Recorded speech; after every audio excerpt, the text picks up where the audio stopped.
नींद का ना आना, इसको मेडिकल टर्म में इंसोम्निया कहते हैं। ये बहुत ही बुरी कैफियत है। आप उन लोगों से पूछें जो इस कैफियत से दो चार है। सुबह उठते हैं नींद पागलों जैसी उनकी हालत होती है, कोई काम करने को उनका दिल नहीं करता। ऐसे में अगर वो डॉक्टर्स के पास चले भी जाएं तो डॉक्टर्स उनको नींद वाली गोलियां दे देते हैं। अब ये नींद वाली गोलियों के वो आदी बन जाते हैं और ये एक नशे से कम नहीं। अब ये जो नींद वाली गोलियां होती हैं ये आपको आर्जी तौर पे सुला तो देती हैं, लेकिन ये एक मसनूई जो है आपकी नींद की कैफियत वो होती है। जो एक नॉर्मल फ्रेशनेस आपको एक नेचुरल जो कुदरती नींद के बाद महसूस होती है वो इसके बाद नहीं आ सकती।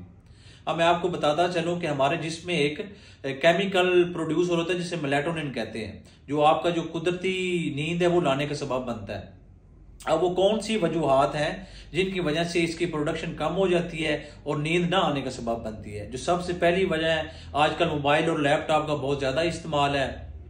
अब होता क्या है कि जो आपके मोबाइल है और लैपटॉप की स्क्रीन से ब्लू लाइट निकलती है, जिसकी वजह से जो है मेलाटोनिन की प्रोडक्शन कम हो जाती है और आपको नींद नहीं आती। दूसरी बड़ी वजह, लोग बंद मकानों में और फ्लैट्स वगैरह में रह रहे होते हैं। वो नेचर वाली चीजें, जो नेचुरल चीजें हैं जिस तरह पार्क वगैरह है, ग्रीनरी है, उन वहां नहीं जाते। अब ये जो मेलाटोनिन है इसकी जो सूरज की रोशनी है उसमें इसकी ज्यादा प्रोडक्शन होती है। लिहाजा आप सुबह नमाज के बाद 15-20 मिनट वॉक करें, शाम टाइम वॉक करें, पार्क वगैरह में जाएं, ग्रीनरी वाली जगहों पे जाएं, तो जिससे आपकी जो मेलाटोनिन है इसकी प्रोडक्शन ज्यादा होगी और एक आप अच्छी नींद सो सकेंगे। तीसरा, ये जो मेलाटोनिन है ये एक अमीनो एसिड से बनता है जिसे कहते हैं ट्रिप्टोफैन। अब वो कौन सी गजाएं हैं जिनमें ये ट्रिप्टोफैन ज्यादा होता है? लाइक जिस तरह आपके पास दही वगैरह है, बनाना, केला है, अगर ये आप खाते हैं तो एक अच्छी जो मिकदार है ट्रिप्टोफैन की वो आपके जिस्म में चली जाएगी, जिससे ज्यादा मेलाटोनिन बनेगा और एक आप अच्छी नींद सो सकेंगे।